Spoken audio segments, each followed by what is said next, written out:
Mount Merapi on the island of Java. Merapi is Indonesia's most active and dangerous volcano.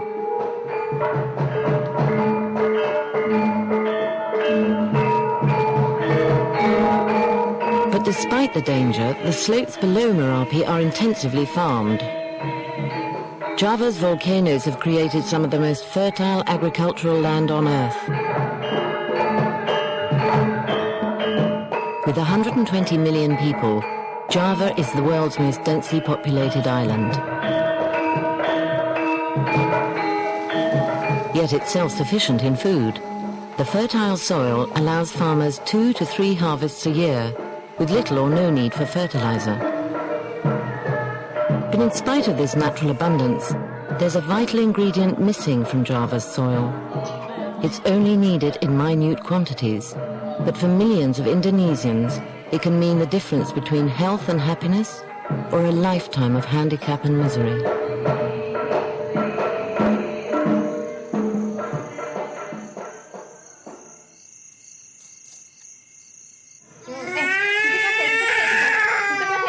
Dwi Asnoan is 3 years old, but he cannot yet walk or talk. He's sick because he's not getting enough iodine in his food. Iodine is a trace element usually present in tiny amounts in soil and water. Because it's missing from his parents' land, his food is also missing it. This morning, 2 other children suspected of having the same problem have come to this clinic, which specializes in iodine deficiency disorders. Dr. Untung is director of the clinic.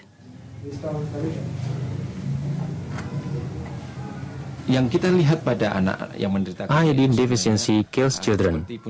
The most serious damage happens in the womb and in the first 3 months of life.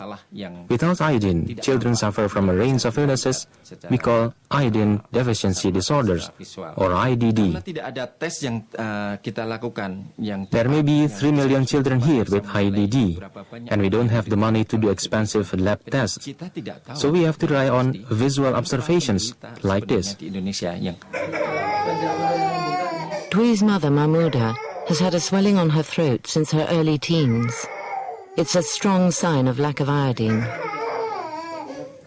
Iodine is needed by the thyroid gland, normally invisible, to make hormones needed to control vital bodily functions.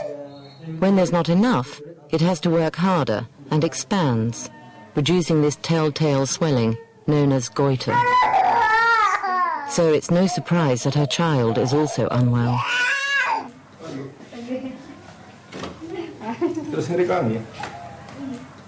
All 3 mothers have come from the village of Sengi at the foot of Mount Merapi.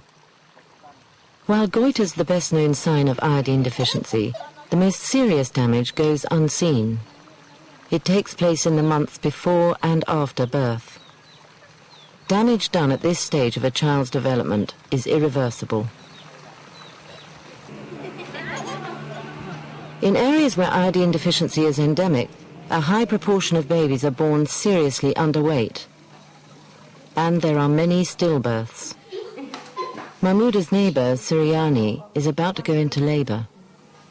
Those with goiters are generally weak and in poor health. You sometimes see people with swollen limbs, but the worst thing is when children are sick. With 3 of her neighbor's children sick, Suryani feels her unborn child is at risk. An extreme effect of iodine deficiency is cretinism. Cretins suffer from severe and irreversible mental and physical retardation. They're usually very short and may be partially deaf. How old are you? How old? I'm 66. Do you have children? Nah. Are you married? No, I'm not married. Don't you want to? No.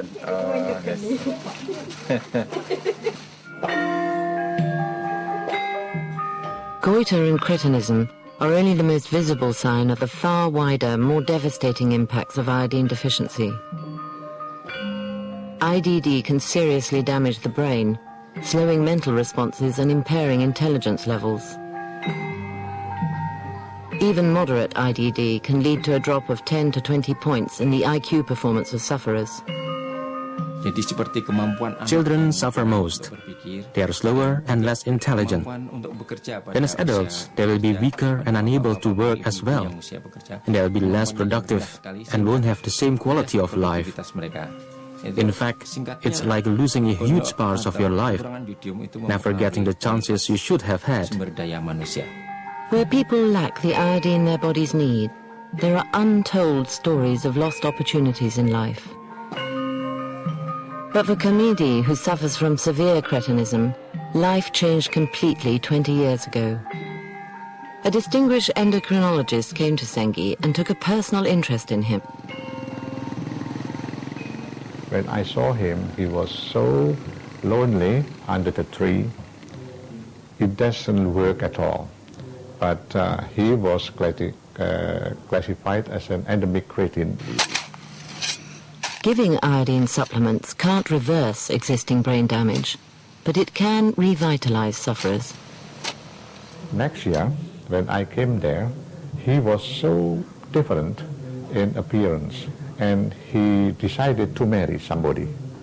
It seems that he married a woman, a tall woman, taller than himself, which also classified as endemic cretin. Before I got that injections, I couldn't use my brain. I couldn't understand anything. He just couldn't use his brain. And it wasn't only my brain I couldn't use. I just couldn't do anything. He couldn't do anything. But the injection made me feel stronger. That is when I decided I wanted a wife. It was the iodine treatment that did it. Women with IDD are particularly vulnerable and are more likely to have stillbirths, miscarry, or have low birth weight babies with permanent brain damage or cretinism. When we got married, I was so happy. Now we were like everyone else. But to be honest, I was worried that if I had a baby, I wanted it to be normal like other people's babies. Professor Djokomoelyanto also injected Gina with the iodized oil to increase the chance that any children she and Kamidi had would be normal. Soon, Gina and Kamidi did conceive, and to their great relief and joy, they had a son, and he was entirely normal. Their son Rame is now 18 and well above average intelligence. The doctor who treated his parents decided to sponsor Rame's education. Rame is the first member of his family ever to attend university. He's majoring in chemistry for a particular reason. If I get to become a good scientist, I'd like to find ways of helping people like my dad.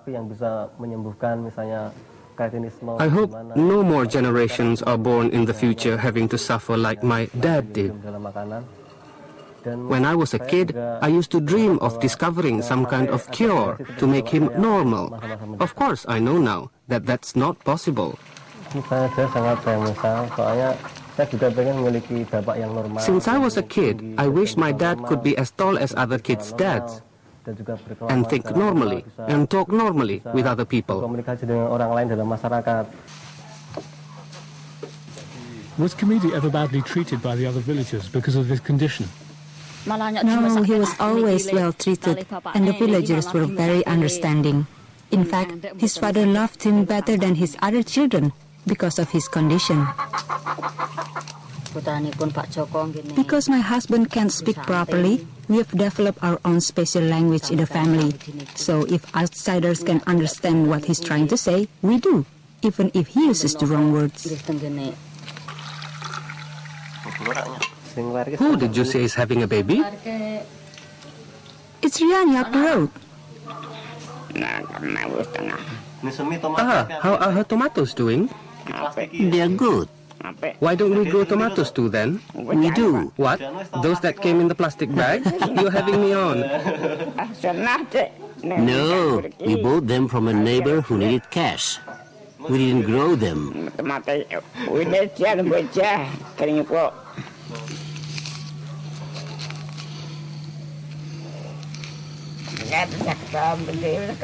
I want my sons to get good jobs so they can be real people.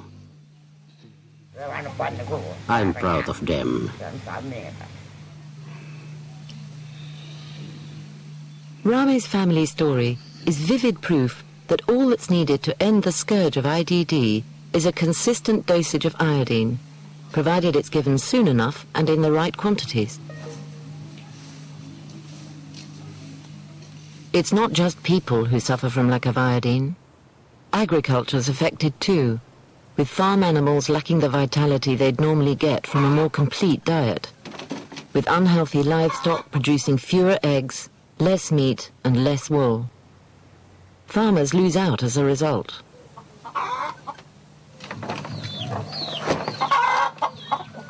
This ewe regularly produces stillborn lambs. The sheep is with goiter. He always have a baby die every time delivery.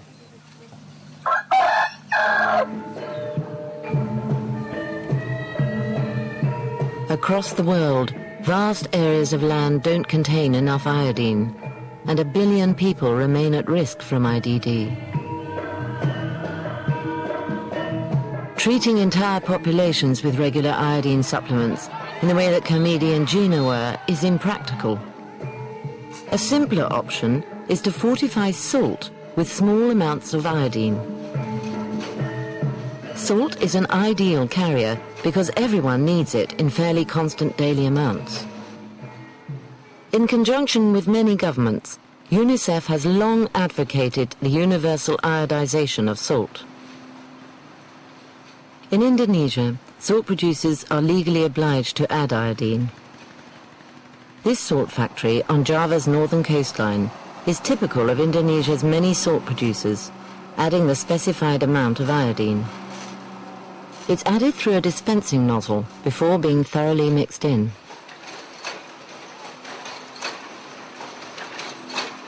But if officially most of the salt in Indonesia is already being iodized, why are so many people still suffering from IDD?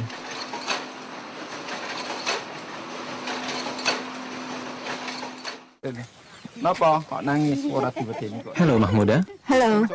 Can we go inside? Yes, please come. He's not still crying, is he? I'd like to take a look at the salt you are using. Sorry about the mess in here. Let's take a look at this salt then. If the salt is good, it will turn deep blue.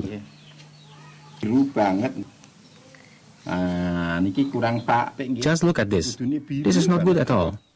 It has absolutely no iodine in it. It says on the pack that it's iodized, but it's not. You're being cheated. This is what's causing you to have goiter, and it's what's stopping your son from growing normally, so he can't walk or talk. But it said on the pack it was iodized.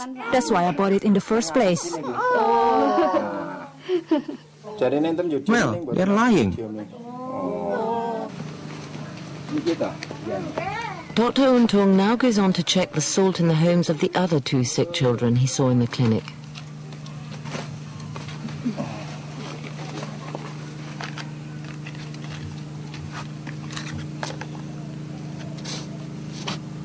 Very weak, not very weak. Very weak.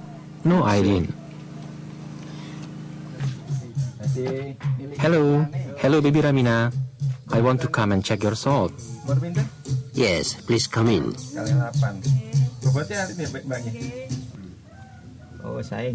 This one too.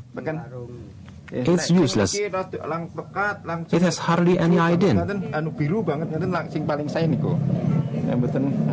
Madam, if this is the salt you use, then you can't be getting enough iodine.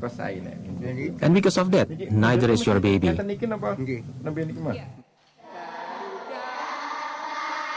The tests show that the salt used in each of the 3 sick children's homes doesn't contain the recommended dosage of iodine. In areas with moderate iodine shortages, goiters most often start to appear in girls at the onset of puberty, when there is an increased need for iodine.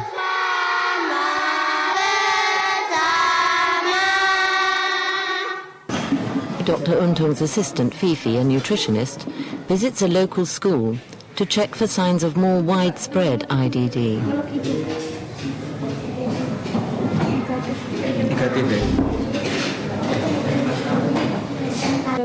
Put your head back and can you swallow, please? Yes. Positive. Okay, puji ya. The children in this class are well below the age of puberty. So the presence of goiters here would point to a serious lack of iodine in the local community's diet. In this class of 38, 2 girls, Inda and Dini, have goiters, and 2 more have suspected goiters. The next step for Fifi is to go back to Inda's home to investigate the cause of her goiter.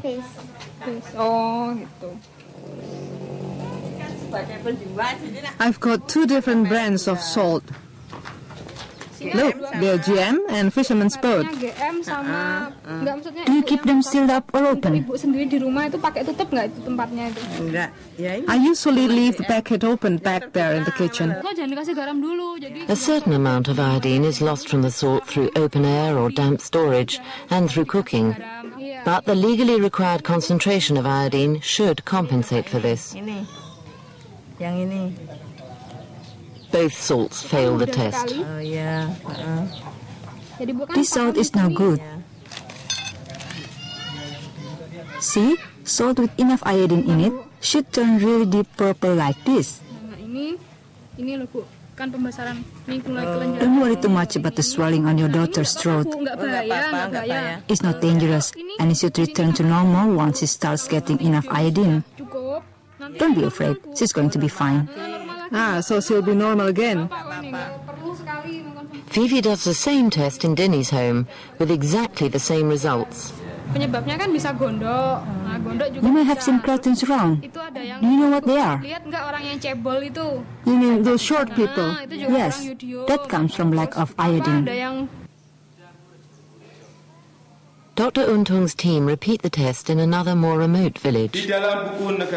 They suspect that up here there might be even more cases of goiter than lower down the volcano's slopes. The children being tested are of the same age group as in the first school. There are 19 children in this class, half the number in the first school. Here, Dr. Untung finds 1 definite and 2 more suspected cases of goiter. Both classes have exactly the same proportion of cases.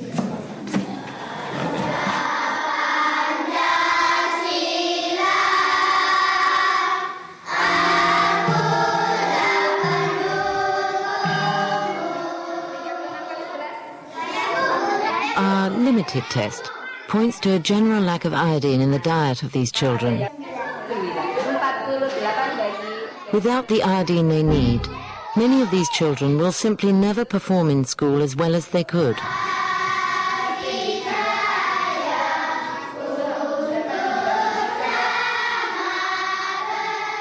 To find the real extent of the problem, Dr. Untung's team visit the village supply stores to test the salt they're selling. If this turns deep purple, then it contains iodine. No color at all. The result, depressingly, confirm what they'd found in the children's homes. Hardly any of the salt on sale in the shops contained the statutory amount of iodine. The factories are cheating us. It says on the packets that the salt is iodized, but it's not. Dr. Untung's discovery confirms his worst fears. The iodine deficiency he'd found in the school children is part of a bigger picture. Salt manufacturers' negligence in iodizing salt. The successful experience of many other countries confirms that iodizing salt is by far the most effective way to combat IDD. A recent report by the World Bank shows the lack of essential micronutrients, including iodine, in food can lead to a drop in gross domestic product of up to 5%. It's more than the sum of money spent on educational activities. So you can imagine how huge it is for our nation.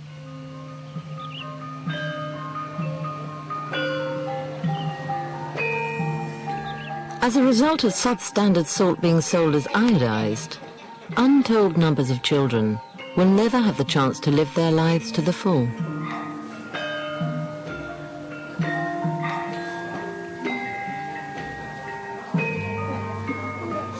Back in the village of Sengi, Sriani has had her baby, a normal, healthy boy.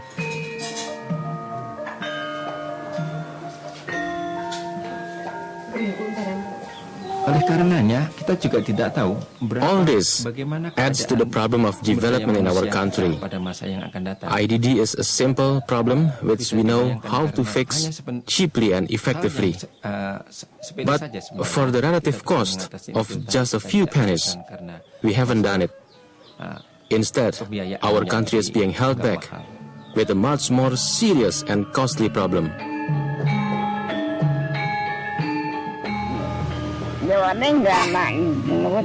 Even though I'm poor, short and ugly, and let's face it, my wife isn't exactly pretty. It doesn't matter, because we are proud to have two good, strong and healthy children.